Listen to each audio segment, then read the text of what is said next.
Alright, so, like religiously, I actually came from a really secular family, but we did have a religious identity. We were actually, I was baptized as a Catholic, and then about like when I was 6 years old, my family became Lutheran, so that is my, it's like a really kind of weird personal story. I don't want to get into too much right now, but that's my religious background. Culturally, I mean, just like, you know, standard American family. We're all about sports and barbecue and stuff like that, you know.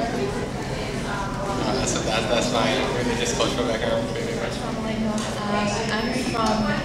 I was born here in Indian, South Indian, from Tamil Nadu. My parents are first-generation immigrants from India, and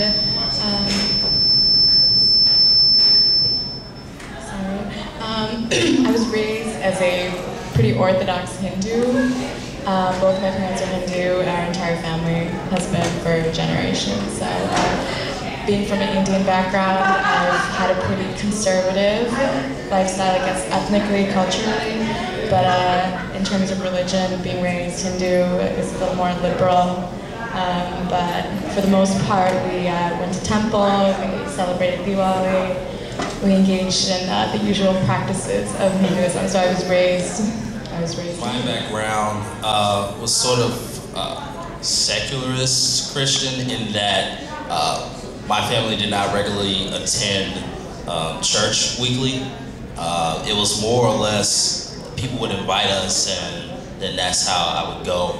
I didn't actually begin attending church on a regular basis until I was about 11, 12 years old. And I wasn't baptized until my 16th birthday, and I was baptized in the apostolic tradition, which is some similarities to Baptist overall. As far as my cultural background, I'm native of Chicago, of the greater Bronzeville, Hyde Park areas, but the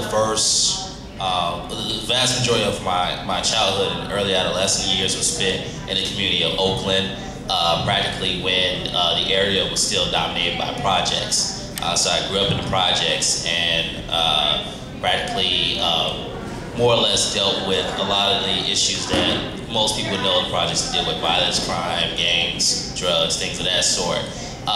Nevertheless, I grew up in a two-parent home that was married. I had two sisters, both parents worked. Definitely was strong values on education. I did pretty well academically speaking. I moved to Hyde Park later, and which of course, you know, everyone's aware, Hyde Park, home of University of Chicago.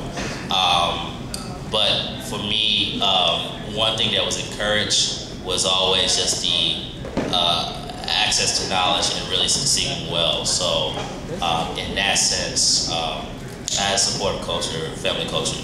Everyone, my name is Hazel Gomez.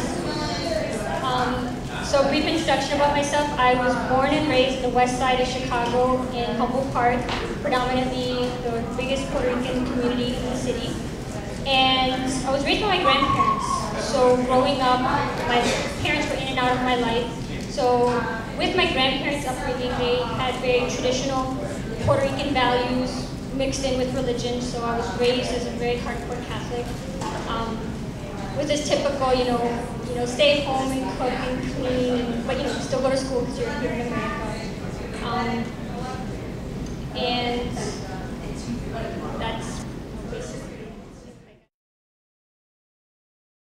For me, the exact date would be Wednesday, April 22nd, 1998. At the time, I was 16 years old, a junior in high school.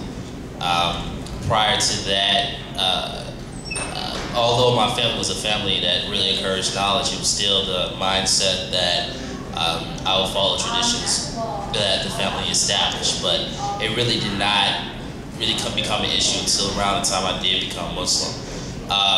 What brought me to Islam was several things. It's not really one specific entity or person or event or influence. My introduction to Islam came more or less just kind of informally in a way. Just learning that Muslims pray 5 times a day in 2nd grade. for Christians, for the most part, at least how I understood prayer to be, was you only pray for something that you need, whether it's a good thing or something for good health, things of that sort. So the idea of praying 5 times a day was really cool. As I grew older, I always seemed like every year I came across some aspect of Islam that was really great, just really thoughtful, and just it kind of caught my interest. By 6th grade, the Malcolm X movie came out. Was really heavily promoted within the African American community for students to go see it, and parents to take their children.